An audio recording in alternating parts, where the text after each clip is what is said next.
Oh, we love it. Hey, hey, dude, the natural light, you are glowing, Thanks, man. and maybe it's just Iowa City, or maybe it's hell. David finds himself in hell today. Doesn't have a D battery to fix the noise that his smoke alarm detector is making. Yeah. And he joins us from his car to give us all the insider info and press reaction on the KF Press Review Show. Thanks for being here to everybody listening, and thank you to David. Thank God you have a car to at least sit in. Is that a Christmas cup? Dude, they gave these out starting on November 1st. I'm like, can we just relax like a little bit at least? My goodness, that is I soon. know. Yeah, so I'm happy I could be here. I'm happy this is working out all right. Took a little bit for the camera and everything to get figured out. A little bit technical difficulties, but yeah, the smoke detector started going off about maybe 5 to 7 minutes before we usually do this. And I wrote Tyler and I'm like, hey, I'm in hell. Give me a few minutes. Maybe better that it started rather than in the middle of it. Yeah. Oh, no Um, doubt. It would have really tested our adaptability, our resilience. Mental fortitude. Tough, smart, and physical. Washed up Sudden walk-ons podcast. sudden change. Yeah, we are.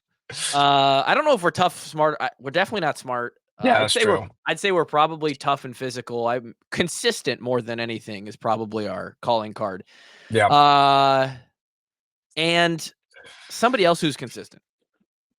God damn. Kaleb Caleb Johnson, Johnson. man. Kaleb Johnson, man. It was funny the first few games of the season, which by the way, he didn't even play in one of the halves. Then we beat Troy by 1,000,000 points, and he didn't play in the second half of that game. So through 3 games, we had these awesome like single game stats, but he had only played like four halves of 6, Yeah. right? Uh, And it was wasn't it 5 of 6 though? Because I don't think maybe they didn't 5 of take him out 6. for a half. Yeah, it was 5 of 6 because he missed the first half due to the suspension. I think he didn't play the fourth quarter of the Troy game or something like that. That sounds about right actually. So we're sitting there and like, okay, he has these insane stats. He's like off and running, kind of in the not, you know, he was in the conversation top 3, top 5 running backs to start the season, non-conference. And the whole deal was, well, is this legit? Is it just going to happen against non-conference teams? Are we going to be able to sustain this when we get into Big Ten play? And like, hey, we're 9 games into the season. I think you can pretty much say we just played Wisconsin, who historically is pretty good against the run, pretty good running the ball themselves. Usually they're the ones with the Kaleb Johnson type running back. And Yeah, I couldn't agree with you more. The thing about Caleb too, and I wrote a column about this after the game. I still feel like he's very undervalued nationally. With all due respect to Ashton Genty, now look, I'm not going to take away his 200 yards against Oregon. That was before Oregon became Oregon, so I think that's important to keep in mind too. But you cannot discount what Caleb Johnson's doing on a Power Four level. It's just, I really hope. I don't think it's going to happen because of Iowa's record. I really hope he's invited to New York. He's not going to win the Heisman. I probably would not vote him for the Heisman. I think Travis Hunter, if Colorado wins out and if they win the Big 12, I think Travis Hunter has to be the Heisman. But what Caleb Johnson is doing is absolutely historic. And quite frankly, I'm giving a lot of credit to Ladell Betts. Everything I've heard about Ladell Betts, and I asked Kirk Ferentz about him yesterday, about how he's kind of fostered that competitive culture. And Jazzy Patterson spoke glowingly about Caleb yesterday when I talked to him. And Jazzy actually gave a pretty interesting answer. He said 2 things about Caleb that are directly responsible for his growth. He said that Caleb Johnson's doing more on campus stuff and like joining more organizations. He think that's has really matured him. And he said confidence. Not that he was never not confident in himself, but he's just taken it to a completely different level. So I think you combine that with the physicality, with running through the tackles, with KF, who's kind of repeatedly said when in that Iowa State game when he was getting 6 to 7 yards to carry on plays he should have only been getting a yard or two. That's when Kirk said that's when it clicked for him. So it really is compelling. And I think right now it's kind of safe to say, Tyler, he might be the best running back in the Kirk Ferentz era, at least single season. you mentioned that he's not getting, I think the him and Sean Green. It's top 2 Yeah. for sure. Yep. I'll get back to that in a second. You mentioned him not getting the notoriety nationally. I think it started to come around a little bit from what I've seen. I would say certainly through 6, 7, 8 weeks. it was all about Genty. And then, and this might just be because the flash wears off and you're like, okay, but is it like, there's nothing, there's no team on Boise State's schedule where they get to go and play where he's had another like, oh, he can't separate himself because of the competition ding that people Yeah. are going to give him. Whereas Kaleb has gone up against, he had his one bad game against Ohio State where he almost got 100 yards still, and he still had a touchdown. He has gone against a couple of the best defenses in the country statistically. If you look at Washington's defense and the points that they give up, the yards that they give up, you look at Wisconsin's defense has still been pretty darn good relative to them not having a stellar season so far. He's doing it against competition that like he continues to bang it out. And I've seen, not that you give them a whole bunch of weight, but some of these accounts, just general college football accounts on Twitter, a ton of comparison, graphics where they'll put up, is Kaleb Johnson the best running back in the country? And then they'll list the stats, and people are kind of like, yeah, he might be. There's a good argument there. He's at least in the conversation. He's getting a little bit of respect. That's good to see because Genty's numbers are crazy, but anything could happen in these last 3 weeks. And I think it's worth noting too, and this is something I've kind of advocated for and kind of argued for.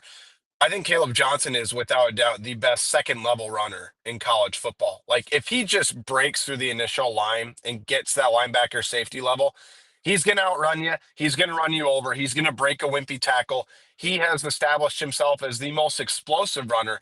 Genty might have the most consistent, but if you look at the number of explosive runs and all that, it all goes back into Kaleb Johnson, and he leads in that category. And again, I think for Tim Lester and George Barnett needs to start getting credit. Okay, I said this a couple weeks ago. I'm going to stand by it. George Barnett, what he's done with that offensive line room has been stellar. And it had to be expected, I think, this year, Tyler. Like, this was we the talked make or about it. break year for George Barnett, right? But what he's done has been phenomenal. But to go for Tim Lester, to go from Iowa's offense being a joke in the national punchline the last 2 years to lead the Big Ten in rushing for the first time since 1997, to be in the top 10 in rushing, and something that I think Kaleb needs to get credit for. He's almost single-handedly turned the narrative from Iowa football as far as offense goes. Like, he's not getting enough credit from that standpoint. And I'll tell you what, Nebraska's currently on the drive to 325 right now, so that thing still lives on. But Iowa has scored 40 or more points in 3 straight conference home games. Just, it really has been incredible to watch. Yeah, Lester he's cooking a little bit. He's got Brendan Sullivan, which is letting him throw some spice into the pot too. And fun to see him run the ball. Take away the 15-yard negative rushing yards he got for the one bad play that he had the other day, and the kid ran. The kid would have had 70 yards on 9 rushing attempts. Yeah. As a quarterback for Iowa, juking people in the open field. And by the way, he wants to get hit in the mouth. This kid just wants to feel a little contact, and then it's game on. I love the gamer side of Brendan Sullivan. We'll get to him in a second. I think you're right. The turnaround for the offense has been insane. All of the jokes last year about Iowa having a bad offense or like being historically bad, it's flipped quicker than I would have even maybe thought. And people do move on fast because there's a new punchline, right? You can find a couple in college football this year. Now it's Iowa's an offensive juggernaut. Look at all these 40-point games. Look at what they're doing. Look at what it's averaging double the points that they scored last year. I think somewhere in the low 40s as far as scoring offense goes. Still, total offensive yards being hampered by the lack of a real solid passing game, but scoring offense probably the more important stat there, especially when you have a team like Iowa who likes to control clock, control time of possession. We can bend, don't break on defense for most of the time, unless we're playing Michigan State, I guess. So it's incredible. Barnett, really weird spot for him the last 3 years. I have to imagine he was in a situation where he's just sitting back and he's going, man, I can't make excuses here, but like maybe from the public side of things, we were just looking at that. We just did not see the reality of that Yeah, situation to its full extent because finally we have a veteran offensive line. Finally, we have guys who have developed physically to the point where, okay, this makes sense. You look at Jennings Dunker and you think, okay, that's a Big Ten lineman, right? Bo Stevens got some mention from Kirk in the post-game presser. He yep. said that was a big deal. Stevens, a guy who has struggled mightily in the last couple years in several instances, really come around. We just were somehow, some way, we kind of Drake and I at one point went over it on this show. There was like a bombshell meteorite that hit the offensive line situation of Iowa football. Several factors, recruiting misses, guys leaving early, Medically retiring. Yeah, medically retires, another guy just quits. It was decimated. And because the current day of every the way that society goes about everything now is we want it now. We want to fix now. We want it fixed next week. We want it fixed next year for sure. And I think it might have just been a situation where unless KF and them just say, screw it, we don't care about any other position. They don't go and get Cade. They just deal with whatever quarterback and they just go straight to the portal and try and fix offensive line immediately and bring in like 3 or 4 guys to just, hey, we need a new wall up front. That's the only way you were getting out of it unnaturally. Otherwise, this was just how long we had to wait to see the improvement and the progression of the guys that we had. And they really have I mean, what they did to Wisconsin the other day, that first drive of the second half. I mean, you've it been a guy, Tyler. You play in these games against Wisconsin. You've seen the aftermath and the physicality they bring. They knew what was coming. They couldn't stop it. 10 plays, 86 yards, all runs, and everybody. I mean, from the opening play, the opening drive. I watched Kaleb Johnson. I watched Jazzy Patterson, Kamari Moulton. They're getting 6 yards to carry. I looked at the other my media colleagues I was sitting next to, and I said, Iowa's going to run away with this one. Like down there their was throat. nothing Wisconsin could do. It was And embarrassing. I believe Iowa ended with 329 rushing yards. Mhm. That's the most in a by a Big Ten team in a Big Ten game this year. And it Wow. came against Wisconsin. I It know. came against Wisconsin. And that's the crazy part. And I think you summed up the Barnett situation exactly right. And you kind of go down the line, like Mason Richmond being healthy. I think Richmond's put together a pretty stellar year. Connor Colby's been very consistent. Logan Jones, I think, could still continue to improve a little bit. I still love his upside as far as like a potential Mhm. pro aspect for him. But the way they've really stuck together for what they've had to endure and the way they've had to grow, it's been compelling. And quite honestly, if there was an assistant coach of the year, I'd be very inclined to vote for George Barnett as far as like among Iowa, right? Just Yeah. Iowa coaches. I would throw him in there. Ladell Betts would probably have at least a very good second place vote, or you can maybe convince me to go with Ladell Betts. But with Barnett and what he's done, especially on the recruiting trail, and on top of that, we haven't even mentioned the younger guys that have been repeatedly praised. Like they are very excited about Leighton Jones. They're very excited about Trevor Lauk.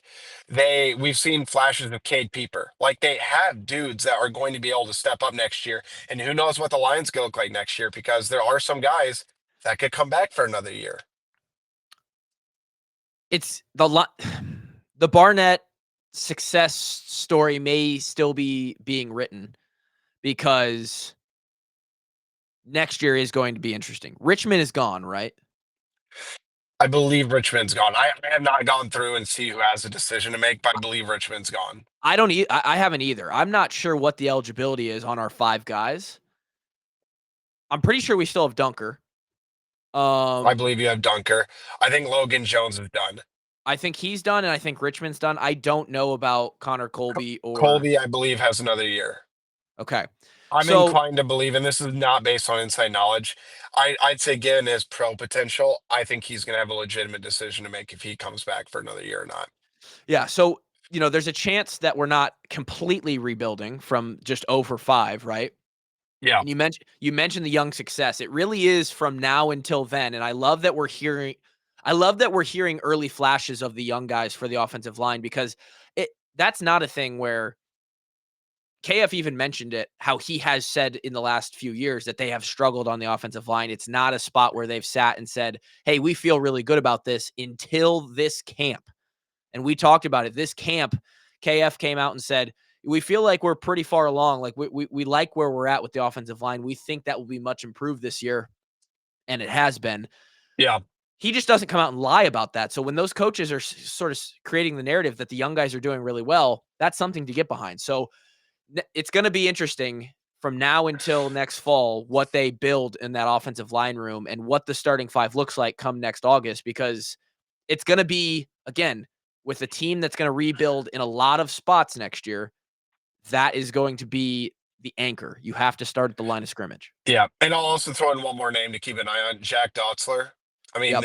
Dotzler's been really, really highly praised by a number of teammates. I think George Barnett's mentioned him a couple of times. He really hasn't gotten a lot of run. He's gotten some backup run, but there are some guys in that room that are very, very excited about the potential he has as well.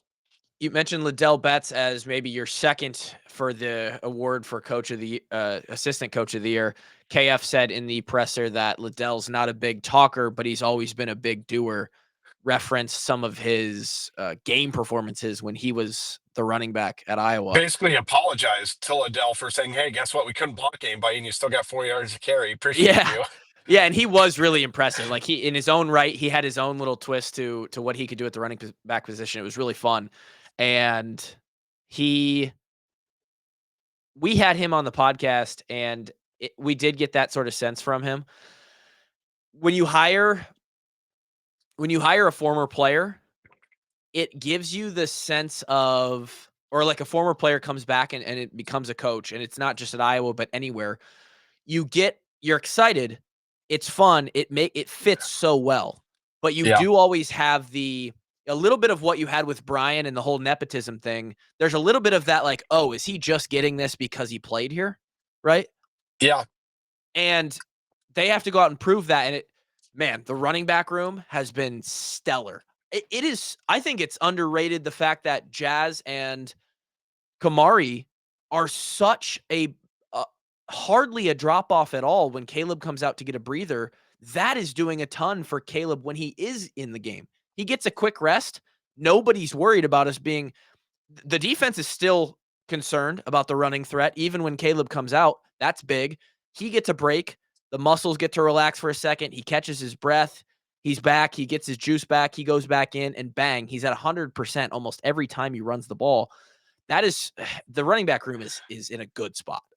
I mean, you also got to look at this. I don't know about you, but I've seen the progression with Kamari Moulton from the beginning of the year to now. I mean, he Yeah. just looks like a much more polished runner. Now, look, again, people praised him a lot going back to summer, fall camp, and everything. So, I mean, again, we thought for a while Kamari Moulton was going to be the number one guy because we weren't sure that Kaleb Johnson was going to piece it together. But basically, ever since camp and ever since Kaleb went into the ball game, that's when everything clicked. The Iowa State game is when everything began to click for Kaleb Johnson. But you're exactly right. I think the running back room's in a good spot. Jazzy and Patterson next season, I'm very high on him. Him as a pass blocker too has been really, really impressive for a guy that's not the biggest guy, by the way, but he's as tough as they come.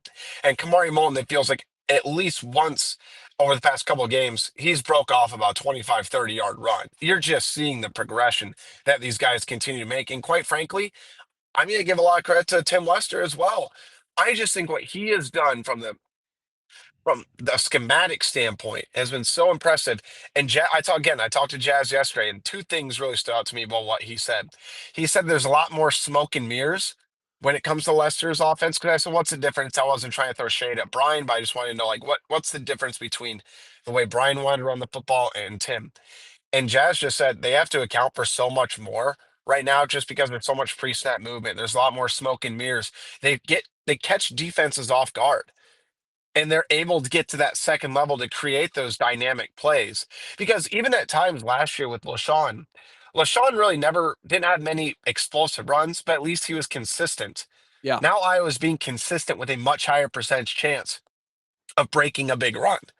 And I think that's also worth noting. But again, it's going to be tested this weekend. UCLA, I think they've looked like a completely different team over the past couple weeks. Their rushing defense is legit. Now, they haven't played, I think, the best rushing offenses, but Iowa is feel confident in what they're going to be able to do. But if people wanted to see Brendan Sullivan's arm, Tyler, like, I think we're going to be able to see what exactly Iowa has in a passer that is Brendan Sullivan, because UCLA secondary, not great.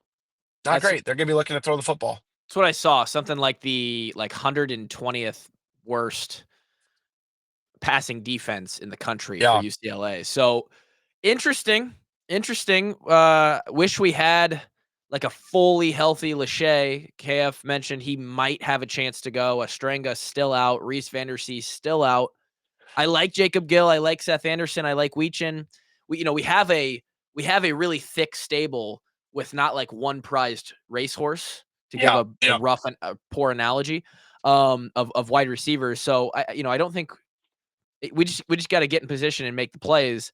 Going I back to like Dayton Moulton, Howard, and I like Zach Howard. Ortworth as well. By the way, I think it's also very important to note that Brendan Sullivan's gotten most of the year with the twos, right? Before Yeah, Cade's injury. He's been able to throw the ball to Dayton Howard a lot more. He's been able to throw the ball to Zach Ortworth a lot more. So I feel like the chemistry from the practice field to an actual game, it's not going to be as drastic as, maybe it would be for some other backup quarterbacks. He has rapport with some of these guys. the seam route to Ortworth the other day against Wisconsin was almost therapeutic with how good that felt and how wide Yeah. open it was. And going back to Moulton, you mentioned his progression. I just wanted to make note of this. He did have one of those long, like 25-yard runs. I think it was a sort of a left zone read, and he was really patient with it. He made a little move, dodge. He let the hole open up, and it was just like part in the Red Sea. A lot of young guys just really making awesome progress. You Ortworth, one of the biggest ones. I think I put down a note. Coach talked about him and his development, how he comes just to work. I mean, Lachey was supposed to be our guy, right? And he's just again battled injuries. He's had a tough career with how his injuries have gone. And then Ostrenga flashed a ton the last couple years, but also now battling injury, been out for several weeks. And Ortworth and Hayden Large and Johnny Pascuzzi. Yep. Pascuzzi, is that guy a walk-on? Like, shout out to the walk. Like, I uh, believe he's a walk on, or he was a gray shirt. I think he's a if he's walk on, not, I'm though. sorry for dubbing you a walk-on, Pascuzzi. I love your name. I heard them say that. I heard KF use Scoos as your nickname a couple weeks ago. Love that. We got a nickname mentioned yesterday. I think for Stratton, the backup quarterback, they call him Shaggy. Shag. They call him Yeah, that was Shaggy. cool. That's awesome. Love that. Big Scooby Doo fan. Uh, I got to ask you, just so you know, KF, I want to see if I'm not reading the situation correctly. I think he was trying to instill a bit of confidence in Jackson Stratton, but you could also kind of tell Kirk's thinking, holy shit, Brendan Sullivan, please stay healthy. yeah. I yeah. So they asked. I don't know. I don't remember who it was. If it was I Leistikow think it or was nice to go, yeah. he said something like, we don't know a lot about Jackson Stratton. And He Kirk goes, kind of snorted and goes, well, that makes three of three of us. us, yeah. Um, and he hasn't been here for a while. He was number 4 on the depth chart for a long time. Like, I think was Max White taking reps the other day at pregame It or was some defensive back from North Scott. I mean, what is going on? We've got D-backs warming the arm up just in case, like some crazy Max White was throwing the football pregame, though. You're right. Yep, you were right about that. He wasn't the official third quarterback, but he was throwing the ball I wonder if Lester has some Wildcat emergency package we hopefully never have to get with to. Max White. A lot of people very concerned the other day about Brendan's running capability being handicapped intentionally so that we could preserve his health. And I don't think we really saw that. And I No, don't even know if you tell that guy, hey, we do not want you running the ball. With you Lester's system you and and can't. and Sullivan's mentality, I don't think you're going to be able to pull them back a whole lot. I really don't. And I think that's the way you have to play. Like, Cade sounds like the way that Cade's injury has sort of happened the last couple weeks. It feels like maybe about this time next week he'll be good. Like if I know Yeah. concussions and I know how those things work now, other stuff on his body could be hurting. Who knows? Um, I think with Sullivan taking over the back half of the Northwestern game, the entire Wisconsin game, and the success that they've had during that time, and now he will be the guy. Cade won't even make the trip. Which when I saw that Cade was no longer a captain yesterday on the graphic, I retweeted it and said, But then it made sense. People were like, Yeah. well, he's not going. I don't think there's much to read into there. I do think that there's a chance. I was hesitant to point that out because everybody was going to overreact to it, but again, it makes complete sense. It's not surprising. It's not surprising Logan Jones was voted the captain in his place. No. Like that dude's earned so much respect from everybody. But you're right.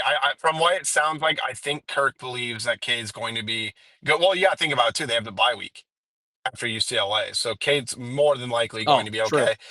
And for everybody that quote unquote doesn't you want Cade as a backup. Yeah. You want Cade to come back to be the backup, because with all due respect to Jackson Stratton, He ain't Cade. he ain't Cade, and I mean that not trying to diminish either one of them, but there's No. levels to this game. Yeah. And you need Cade McNamara as a backup quarterback. And ultimately, even if you aren't thrilled with his play on the field, which I think mostly everybody's not, he's a respected team leader in the locker room, and that does mean something to the guys in the locker room. The floor of Cade, too, is so much higher. And I understand that this isn't maybe how you should quantify as a fan or how you would want it to go. But when you're thinking about Cade in the sense of a backup, think about what he brings as a two-string relative to the two strings we've had over the last 3 seasons. You're like, okay, we'll take that as our second option, right? And Yeah. it does feel like, especially if there's more success, another win out west, which provides its own sort of unique challenges this week. Friday night game, West Coast. You would think that at this point, it's pretty clear, like, yeah, Brendan's just sort of settled into that one position. That's just how they're going to go for the last 2 games and a bowl game after that. KF does not give a single fuck about going out west and seeing any of the sights or being a tourist. He is only concerned about their schedule, the short week. People asked him if he's ever gone out there and like actually been a tourist. He's like, I don't like. Maybe he mentioned sometime in '87 he saw like a couple things. I love that part about Kirk. Just doesn't care. Nothing. Yesterday was one of my favorite Kirk Ferentz press conferences we've had in the past couple of years. He was insightful, he was transparent, and he was funny. And again, for as much as people want to say that if Kirk's losing a touch or losing a step, that dude recalls so much stuff Oh, on a moment's notice. It really is incredible.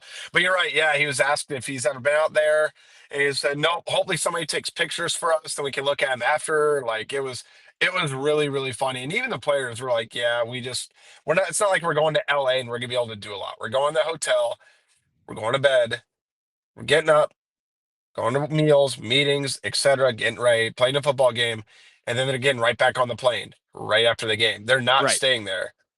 No.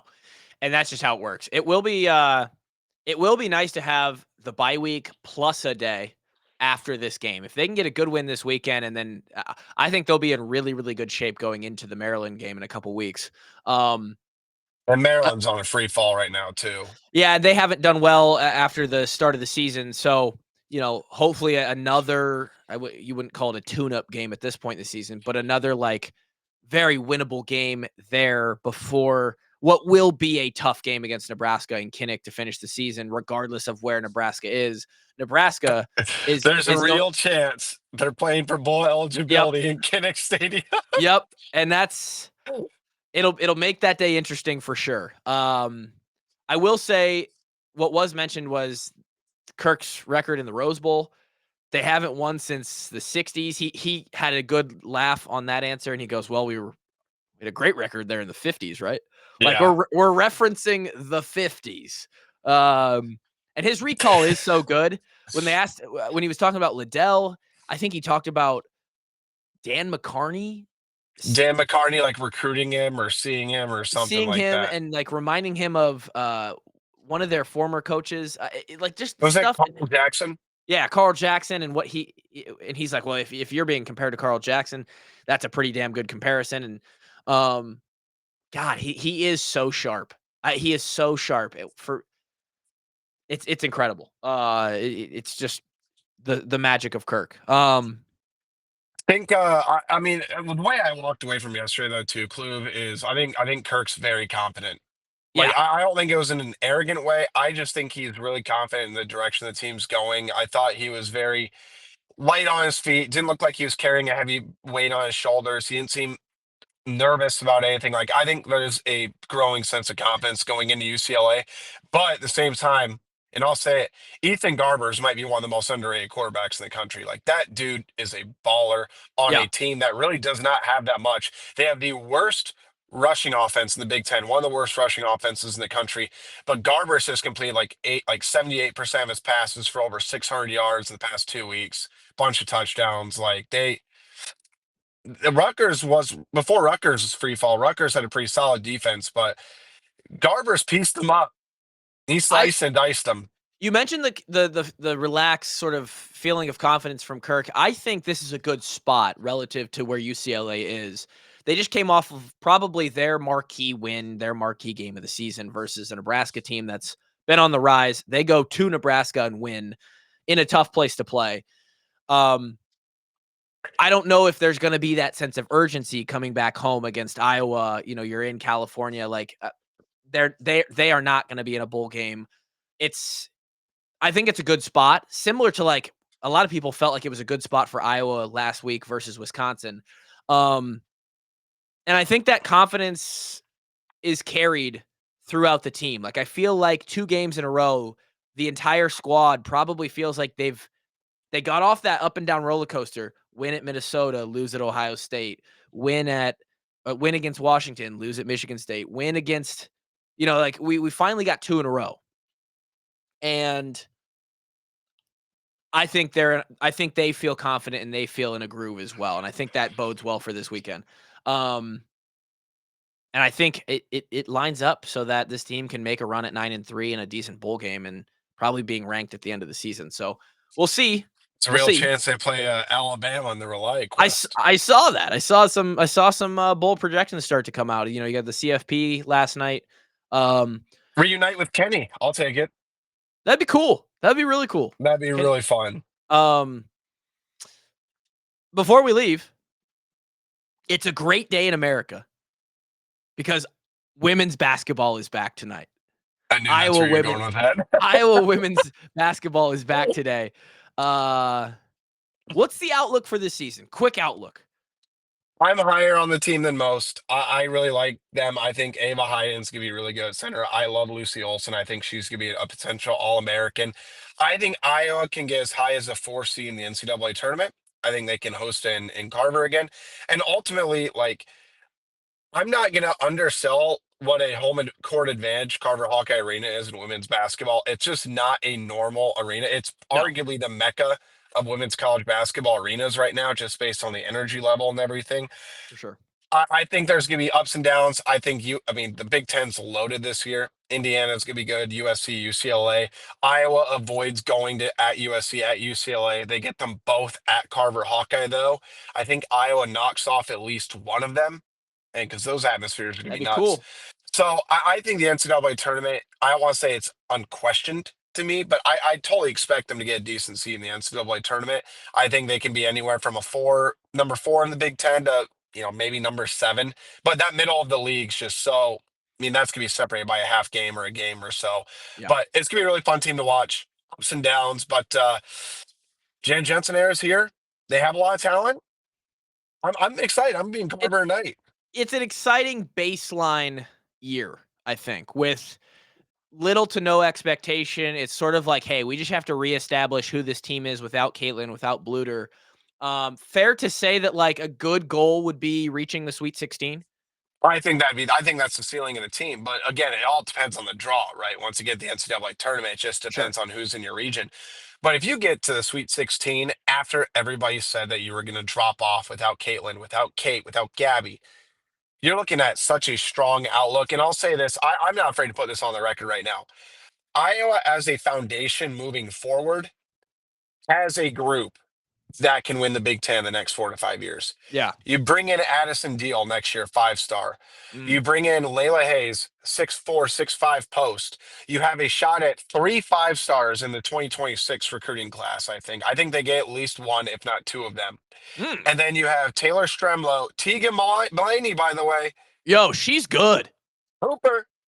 She's better than I thought. She's better Sniper. than I thought. And I'll say this: Ava Hyden's potential.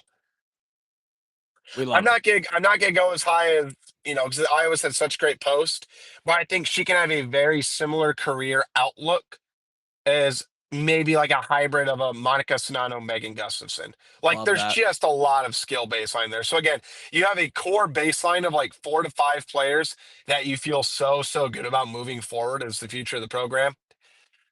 Jan Jensen might be cooking. Raina She's Harmon might be cooking. They got some people. It's gonna be a lot of fun to cover this team. Women's basketball is cooking. Go see them tonight. If you're listening to this right as it comes out, go see them this season. There's going to be some exciting games. I might have to try to get my hands on some tickets to when Juju comes to town. I get on them early because that price point's gonna be. I know. It's so cool to see that you're paying like Hollywood prices for a game in Iowa City for women's basketball. It's so sick. Tyler, David, let me tell you this. I don't know how big you are in Travis Scott. I don't know what you knew about him, but imagine me 10 years ago, like maybe not saying, let's say 5 years ago, right? Say, yeah, hey, Tyler, Travis Scott's going to be courtside in Iowa City, yeah, Iowa for a women's basketball game. yeah, makes no And sense. he's still only going to be like the second or third biggest name in the arena on that night. Yeah, Caitlin's effect on the program and is going to be felt for decades to come. David Eichholt, 247 Sport in Hawkeye Insider. He is Live from my car. Live from his car. He has to go get a D battery now. Otherwise, he'll have to listen to the smoke detector for the next week. That's it. Thanks for joining us. We'll have the preview show for the UCLA game tomorrow. David's got one more thing. It's also worth noting, I meant to bring this up earlier. It sounds like we're getting Tim Lester, Bill Parker, and LeVar Woods next week doing the bye week again. Oh, that makes me so happy. That was our best press conference yet. That's what they made it sound like. They're going to send out the schedule this weekend. But if we get the coordinators again midseason, shout out to Iowa Athletics. I would love that. I would love that. Nothing more. That's it. We'll be back with our shows 5-10-5 on Friday. Preview show tomorrow. We'll see you guys then. David, thanks. Go fix that battery. See ya.